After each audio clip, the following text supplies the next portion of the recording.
Ach, tie Vianoce, čas lásky, mieru, pokoja a najmä hokeja. Tak ako každý rok, aj tento raz na prelome roka sa uskutočnia majstrovstvá sveta do 20 rokov. Pre mňa je to hokejový vrchol roka. Turnaj sa uskutoční v kanadskej Ottawe a na prvý zápas Slováci vybehnú na Štefana proti Švédom o 18:00.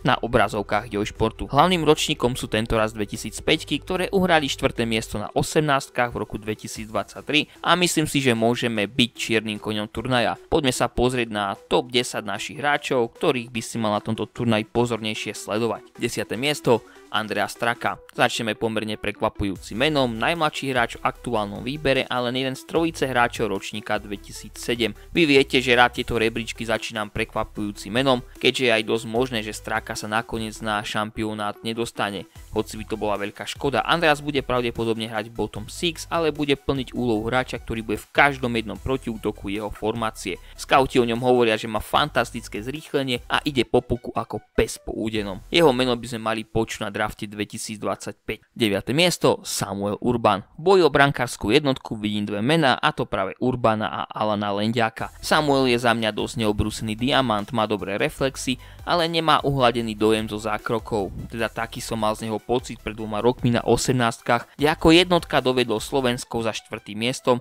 keď vo štvrťfinále privádzalo zúfalstva Fínov. Bohužiaľ túto sezónu zatiaľ neukazuje dobrú formu a myslím si, že jeho konkurent je na tom aktuálne lepšie, ale Feneš Urbana pozná a nebudem sa čudovať, keď na neho ukáže a pošle ho do brány ako jednotku.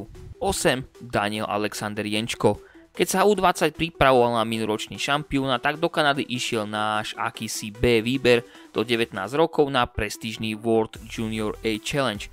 Hoci tréner Feneš hovoril, že bude turnaj pozornejšie sledovať a možno sa niekto z týmu dostane do nominácie na MSJ, tak Jenčko aj napriek tomu, že bol s prehľadom náš najlepší hráč, mal smolu. Ukázalo sa to ako nešťastné rozhodnutie, keď na turnaj pomerne skoro skončil Alex Čiernik a veľa dvorskov musel hrať mladý Kukumberg, čo pri všetkej úcte nie je hráč do top 6 na tomto fóre. Čo by sme dali, aby medzi náhradníkmi bol niekto viac ofenzívnejší? Jenčko už hrá na univerzite, kde pravidelne boduje. Skauti vyzdvihujú jeho rýchlosť a strelu zápestím. 7. miesto Luka Radivojevič. Pred sezónou by som ho mal vyššie, ale tento rok zatiaľ nie je jeho. Minulý ročník prekonal rekordy vo švédskej juniorke v počte bodov obrancu do 17 rokov, ktoré držal dovtedy Viktor Hedman a zaznamenal aj niekoľko zápasov mužskej SHL. V auguste sa rozhodol vynechať Hlinka Grecký Cup, aby sa pripravoval s Ačkom Erebra, kde si chcel vybojovať prvý tím. Nepodarilo sa mu to. Prestal bodovať aj v juniorke a tak odišiel do americkej USHL. Zatiaľ síce neskóroval, ale má už 10 asistencií. Luka určite bude riadiť jednu z presiloviek. Je veľmi rýchly a má cit pre prihrávku. Bohužiaľ mu moc nevonia fyzický hokej, čo je dané aj jeho centimetrami. Podľa Elite Prospects má len 177, reálne však asi bude o čosi nižší. Na začiatku sezóny sa pohyboval v rebríčkoch v prvom kole, ale určite sa trochu prepadol. Uvidíme po majstrovstvách sveta, kde sa v týchto rebríčkoch ocitne. 6. miesto Jakub Chromiak. Rovnako ako Luka, aj Jakub je pravoruký obranca. Tento rok máme túto pozíciu naozaj mimoriadne slušne obsadenú. Jakub na rozdiel od brata Martina nebol draftovaný, hoci sa na začiatku jeho draftového roku hovorilo, že bude asi jediný draftovaný Slovák. Bohužiaľ minulá sezóna mu príliš nevyšla. Túto sezónu prestúpil v rámci OHL do Kitcheneru a pravidelne zbiera body a zlepšil sa aj smerom dozadu. Niektorí hráči vyskočia až po draftovom ročníku a vyzerá, že toto je aj Jakubov prípad. Jakub vždy udivoval svojou rýchlosťou, vďaka ktorej je efektívny na oboch koncoch klziska. Bohužiaľ kvôli pretlaku v repre sa pravdepodobne nedostane na presilovky či do prvých dvoch obranných dvojíc, ale podľa mňa bude mať väčší vplyv na prípadný úspech ako Radivojevič. 5. miesto Alan Lendiak. Brankár, ktorý tento rok vychytal štvrťfinále na 18 proti Čechom, je podľa štatistík 5. najlepší brankár v USHL, kde bol niekoľkokrát vyhlásený za brankára týždňa. V lige prehral len 4 zápasy, aktuálne aj v slušnej forme, čo ukázal aj v prvom prípravnom dueli proti Nemecku, hoci nepredpokladám, že začne ako jednotka na majstrovstvách. O tom, prečo je to tak, som hovoril už u Urbana, ale nebudem sa čudovať, ak turnaj dochytá. Zo 4 brankárov aktuálnej nominácie je najlepšie pripravený, bohužiaľ aj on trpí tým, čo som ja nazval slovenský brankársky komplex, a to, že je pomerne nízky a nemá aspoň 190 cm.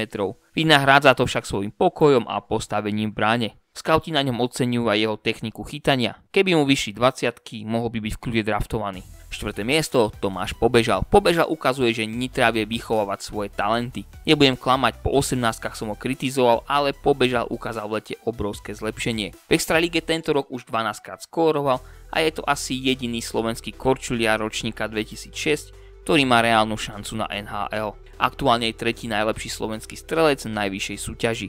Má veľmi vysoké hokejové IQ, vie kde má stáť a má cit preto kam sa odrazí puk. Preto občas jeho góly môžu pôsobiť trošku šťastne, ale je to len ukážka jeho schopností. Zároveň hrá veľmi dobre aj dozadu a je veľmi zodpovedný. Byť o pár centimetrov vyšší, bol by jasný adept na prvé kolo. Na šampionáte bude viesť ako center druhú formáciu a očakávam od neho aj slušnú bodovú produkciu. 3. miesto Juraj Pekarčík, jeden zo 4 draftovaných hráčov v našej zostave. Juraj po slušnej sezóne v USHL podpísal z Blues zmluvu, ukázal sa v slušnom svetle na development campe a bol poslaný do QMJHL, kde má viac ako bod na zápas. Na 18 v roku 2023 vytvoril fantastickú dvojičku s Daliborom Dvorským a turnaj zakončil s 10 bodmi v 7 zápasoch. Preto ich aj oboch Blues draftovali a my veríme, že sa obávaným duom stanú aj tento rok a neskôr aj v NHL.